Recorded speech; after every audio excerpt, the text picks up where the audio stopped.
Hello, welcome to English Reading by Hidemi Woods. I'll read episodes from my books and talk about them. I hope you enjoy the show with me.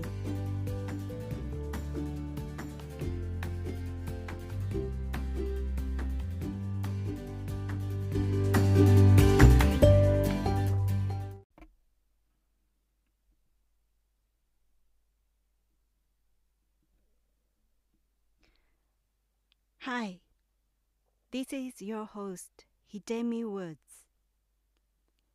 I'm reading an episode from my book, An Old Tree in Kyoto. Today's episode is titled, Old Woman. This is about my mother and about what kind of person she is.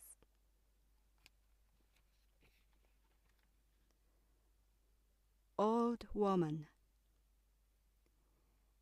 I received an unusually nice postcard from my mother, which said she was worried about me because aftershocks of the Japan's earthquake had still continued to come almost every day in this area. She had also called me right after the earthquake, and when the phone service was restored, she asked me if I was all right.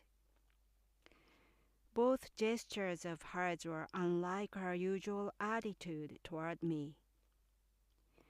When she called, she asked me what my apartment was like and where it was located too.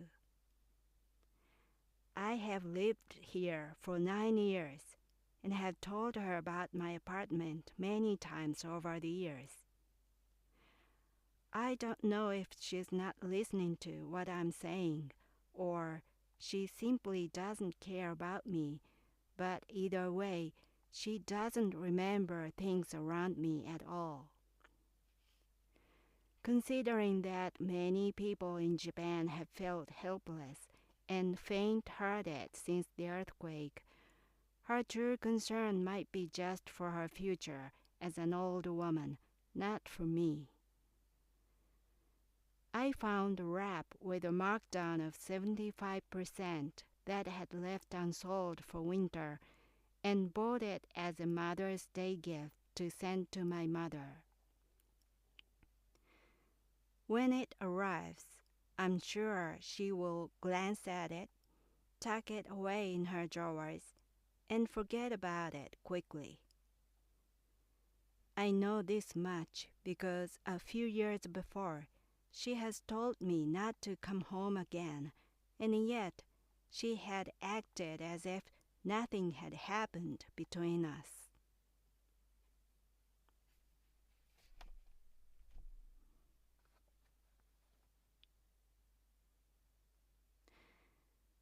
That was today's episode.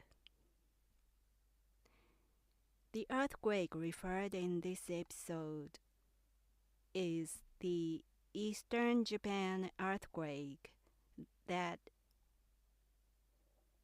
huge one. I wrote this episode right after that earthquake.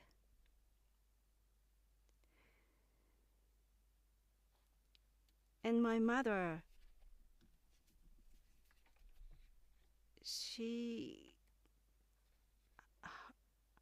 her calls for me after the earthquake were so unusual because she usually didn't care about me at all. So when I received those phone calls from her, I felt puzzled. I thought, what was happening to her? What's wrong with her? Calling me like that, worrying about me like that. It was so unlike her. She's not a kind person in nature at all. She's a person like a scorpion.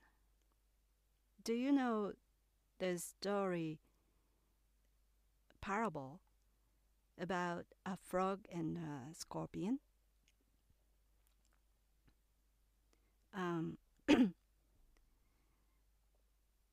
A scorpion wants to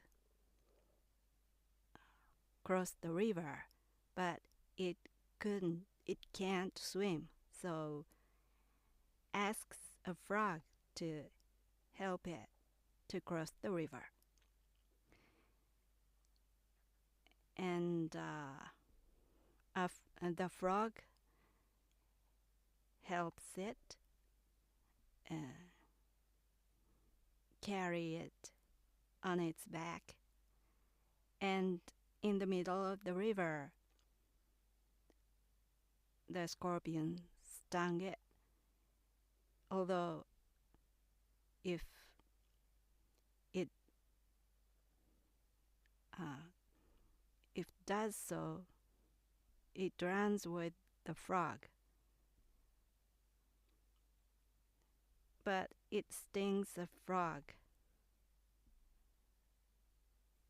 And both the frog and the scorpion drown. My mother acts exactly like the scorpion in that parable. She just I don't know why, but for some reason she just wants to do evil things to others by nature. Although her action returns to her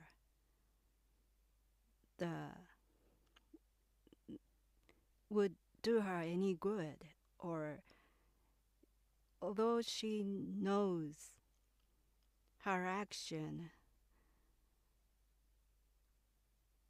would do her harm as well, she just does evil things all the same.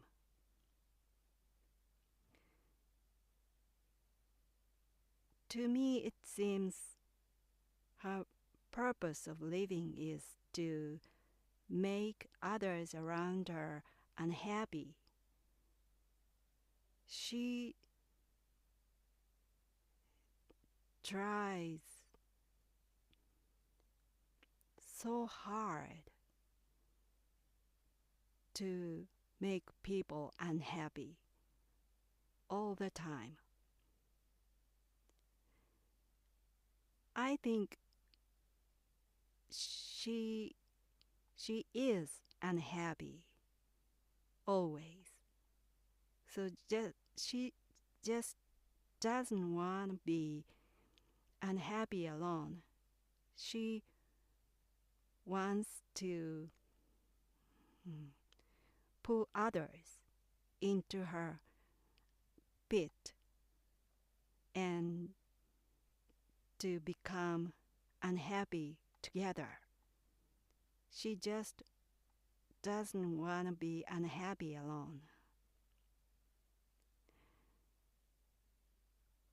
When I was in my teens and 20s, I didn't fully understand my mother's nature. So I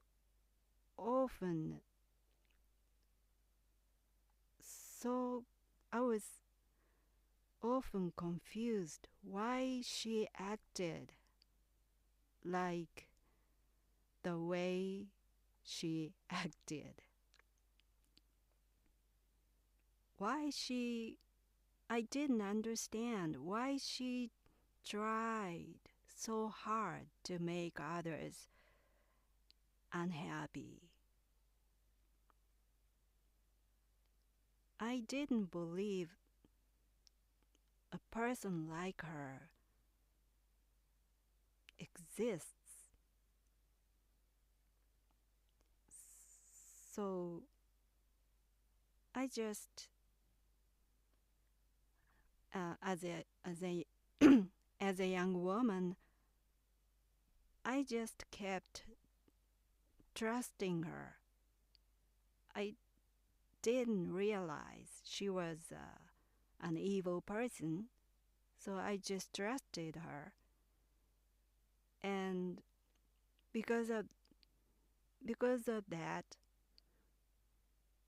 so many bad things happened to me. And I learned the lessons hard way. One day I realized and stopped trusting her. I finally knew her true self. I saw it. And then I stopped trusting her.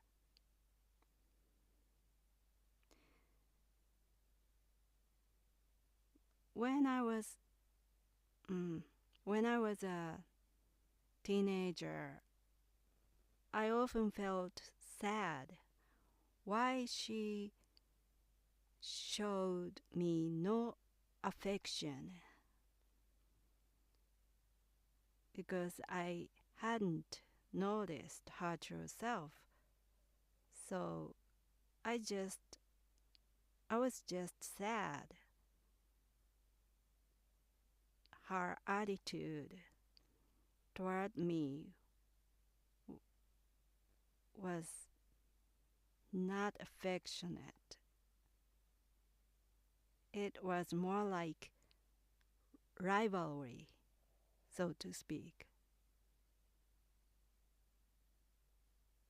She didn't show any compassion to me.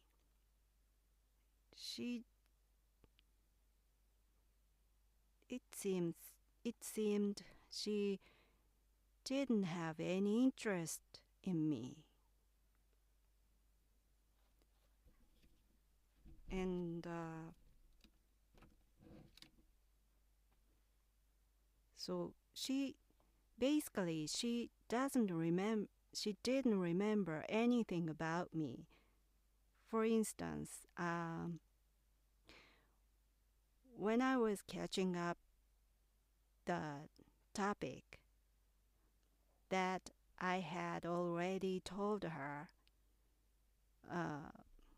a couple of days before, and I started, Mom, you remember I said that before, but that thing was blah blah blah, and she said, wait, what thing? What are you talking about? And I said, I told you, blah blah blah. And she said, oh yeah, right. And I, did you forget? Did you forget about it? And she always lied. And no, of course I remember. Yeah, I remember it right now. Yeah, you said that. Yeah, sure, I remember. But it's apparently a lie.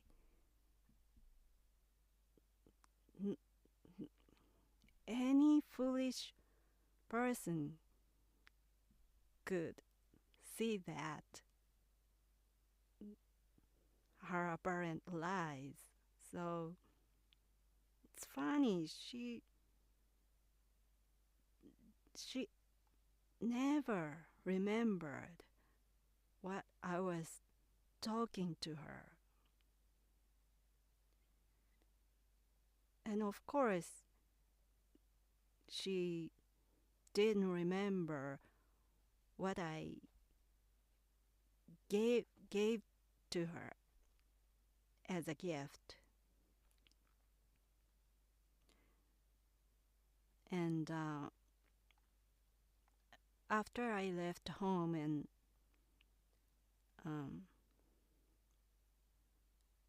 I paid a visit once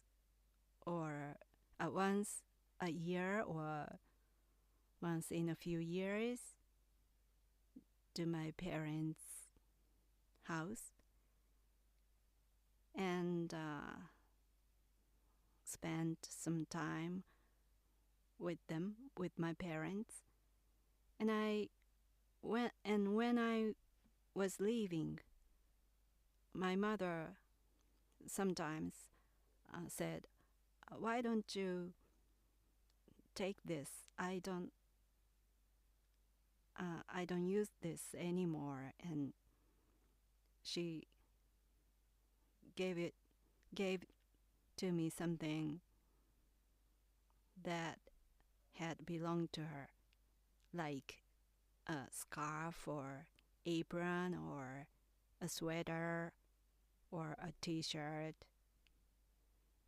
And often those were the gifts I had given to her a few years before. So I bought those items for myself as a result. In the end, they came back to me because my mother didn't remember. Those were from me.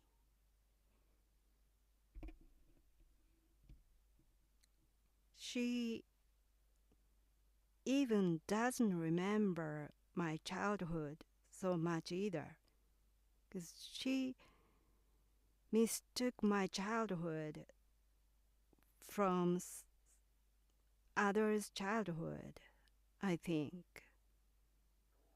Because once we were chattering about cooking, and she said to me, "You are good at cooking, aren't you? Because you are deft and you are good at elaborate things since you are a child. So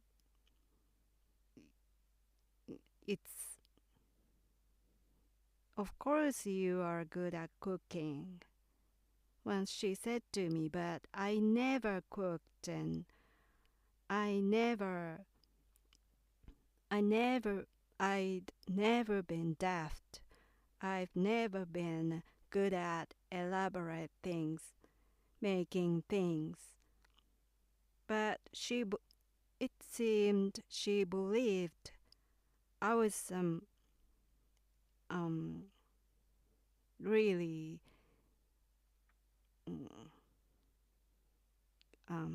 I was good at those elaborate things.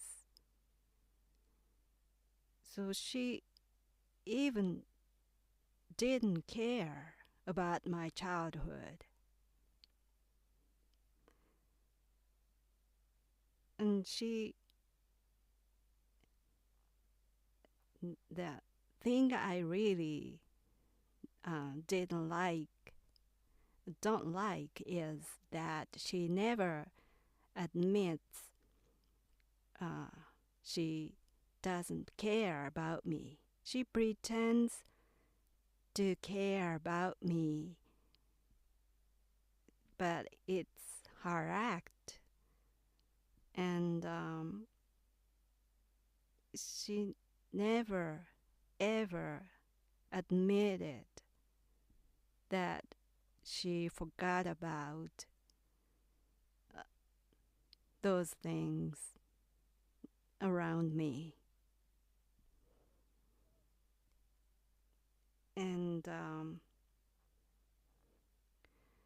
she still continues evil things. She doesn't change. Although she's now old, she still makes every effort to lie and make others unhappy every day. And no matter, oh, I can't count how many times I told her to stop doing those evil things, but she never listened, and she still keeps doing that. And an ironic thing is, the more the more she tries to make others unhappy, she herself becomes unhappier. Her life is getting worse and worse. It's almost scary to watch it from outside. But I can't help her because she doesn't want to stop. She wants that. So it's an irony, but an evil scheme never works after all, I think. Well, that's all for today. Thanks for listening. I'm Hidemi Woods. I hope you join me again. Until next time, take care and be well.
Audiobook, The Family in Kyoto, One Japanese Girl Got Freedom by Hidemi Woods on sale at online stores or apps.